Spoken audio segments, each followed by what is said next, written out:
Let's get started.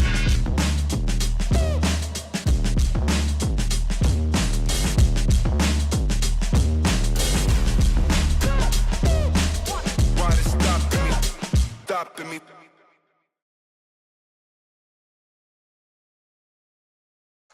Hi. Hey, girl. And hello to viewers.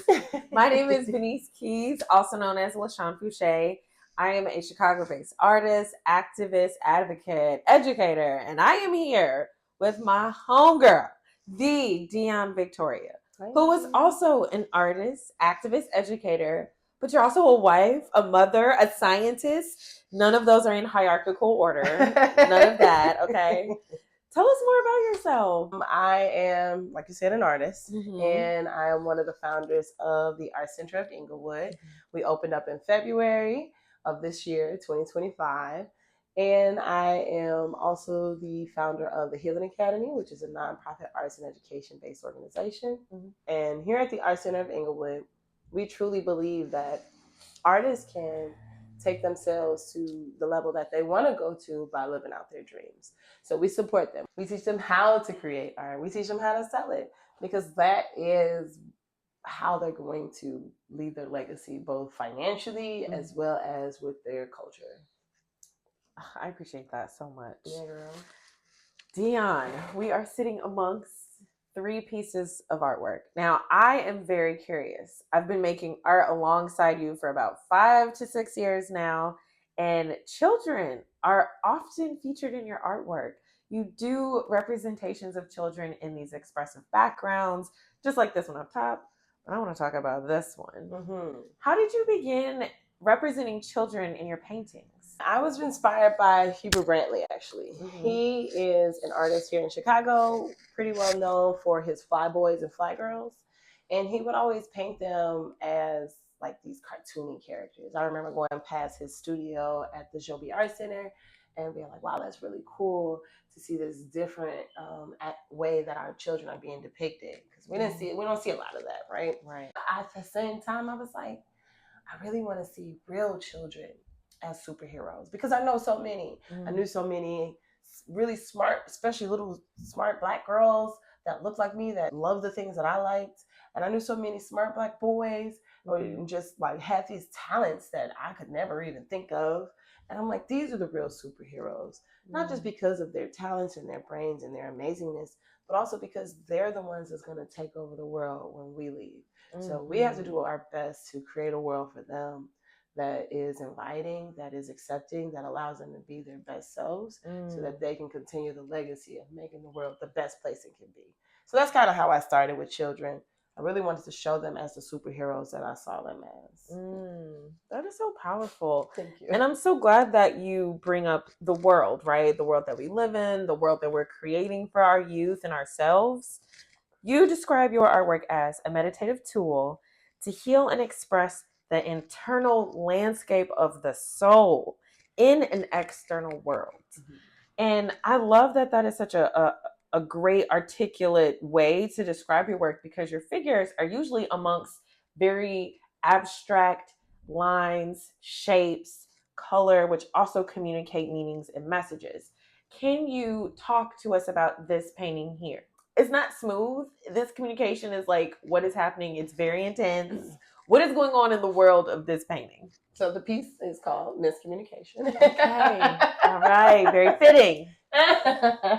And it's just about all the layers of things we try to get through when we're trying to get our voice across, and how it's really, really hard to communicate, whether you're receiving or giving, when you're in a place of passion. That's where that red barrier comes in, where it's like the emotion is keeping us from understanding what the other person is trying to convey, and it's keeping us from even being able to accurately communicate what we want to be heard. So that's what this piece is about. How can we communicate? And within the realm of sisterhood, I've learned over the years that communication is key. The way to heal in sisterhood is to just talk. I've also learned that even if you talk, it doesn't mean that it's going to end up in a happy place. But at the very least, you made an attempt to communicate with your loved one, with your sister friend, with whoever it is that you care about. You made an attempt to have a communication with them, then you're doing your best. I was living with my mom. I was still in college, and I'm an angsty 20-year-old, and it's like we can't get our ideas across to each other. And don't get me wrong, we had a pretty great relationship, but at the same time, coming into my own age, I really had an idea of what I thought was happening in the world, and I didn't always agree with my mom. And so the communication, we're both fire signs, so that was rough. It gets rough. Woo! It gets heated. Grew up in a house of fire. Yeah, all of my siblings are fire signs on my mom's side. It was so energetic. It was a lot. It was a lot. Okay, well, your painting makes a lot of sense. And I'll say too, not just like talking, but like listening with curiosity, Absolutely. listening to understand and not to just be right, not to win a conversation. That's one of my faults in the past. And even now I'm working on, like, you're not trying to be right, Dionne. Just listen to what they're actually saying to you. Yeah. And that's when you say, I'm going to actually just listen, then things shift in your favor. Absolutely. In the relationship. Being curious to what you don't know and don't see. And then also just like, we're all speaking from our worldview, right? So like, how can you abandon ego? Look at the conversation that comes up from this painting.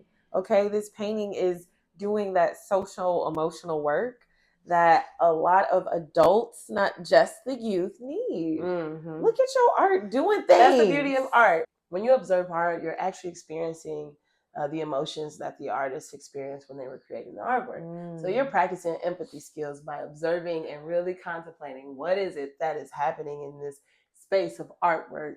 Like there's emotion here. There's an understanding that I can come to. That's it. That's practicing empathy. So yeah, definitely you're gonna get some social emotional learning here. I love that. I love when research hits the art. And also a beautiful thing about emotions and science is that when your basic needs are met, you are able to appreciate and view art. And a lot of people who are stuck in the trap of, I guess, being in like impoverished areas, their Maslow's lowest hierarchy is not met. When that first basic need is not met and you feel stuck in a survival mode, your prefrontal cortex cannot even process beauty. It can't even take it in. So when people feel safe and secure with like food, water, shelter, only then can their brain even take the time to experience art, which increases their wellness, which boosts their immune system. Like taking in beauty, neuroaesthetics, it's this new research that I'm looking into. I am very curious about It's so fantastic, right? So that's also why a lot of times impoverished neighborhoods like kind of look down and they look depressing and they look like that because people are just trying to survive. And that's like beauty is not important to them. That's probably, so we're getting off the topic a little bit, but this is something I care about. It's kind of I care about these things. This is on topic. It's on topic. Because that's something I've always been curious about is how gentrification happens. You go to these places that look impoverished. I'm going to say they look impoverished because what does that mean? I don't know.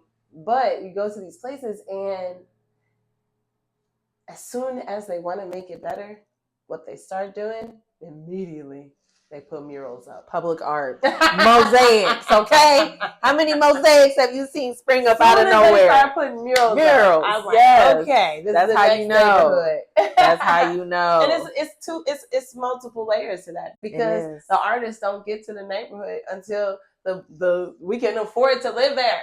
So we go to those neighborhoods that we can afford to live in, and we're like, man, we need some art because we're artists. So let's put some art on these walls. Color is there. And so they start arting the walls up, and now the neighborhood is known for this creative style that you can only go to this neighborhood for. Think about what was that, Six Corners? You can only go to that neighborhood for that culture. So then now people are like, oh, we need to go over to there and figure out why these people are doing these awesome things. Oh, now it's time to invest. Oh, now it's time to buy property and renovate and sell, buy. Yeah. You know what I mean? Like, oh, we figured it out once the artists walk in. So that's my theory. Not my theory. My guess. Yeah. Is that is what's happening. Absolutely. And speaking of investing, right? Buying art, being a collector is one way you can not only invest in yourself and invest in your own wealth, but invest in the community, right? Absolutely. How can someone invest in your art and become a collector of any one of these three pieces? To buy original art, they can reach out to us directly at aceinkshy@gmail, at our website, aceinkshy.com. And that's Ace Ink Incorporated, Shy everywhere. The possibilities of putting down a deposit. This is for a commission piece, meaning you give us an image and we create it, or it's for any of their original art as well. Now, some of the pieces are Art lives forever, and now you can own a piece of the Ace. Limited edition prints start at $50, or elevate your collection with hand-embellished, one-of-a-kind works at $250 each. Each masterpiece is signed, numbered, and filled with soul. Don't wait. Once they're gone forever. Visit our website or follow the link below to secure your print today. And remember, at the Ace, you're number one.